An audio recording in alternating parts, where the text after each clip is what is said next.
өзекті мәселелерді жан-жақты сараптау, екіншіден еліміздің тұрақты дамуына тікелей әсері бар үлкен мәселе ұлттық мәдениеттің қайнар көзінің жаһандану процесінде жоғалтпай, керісінше ақпараттық технологиялар, жаңа саяси экономикалық теориялардың тұрғысында қазақтың мәдениетін жоғары деңгейге көтеру.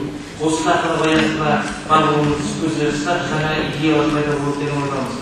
Уважаемые коллеги, сегодня нам предстоит, как мне кажется, полезная совместная работа по определению наиболее важных приоритетов в целях создания динамики развития отечественной культуры для поддержания конкурентоспособности нашей страны на международном уровне. Основной задачей становится адаптация традиционной культуры к современным условиям, но при этом сохранение национального колорита, самобытности нашего народа, как представителя уникальной кочевой культуры.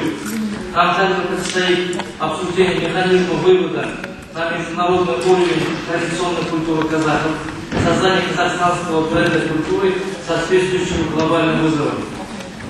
Сегодня на нашем мероприятии присутствует вице-министр культуры и информации Республики Казахстан Мыңбай Дархан Хамзалиуллах.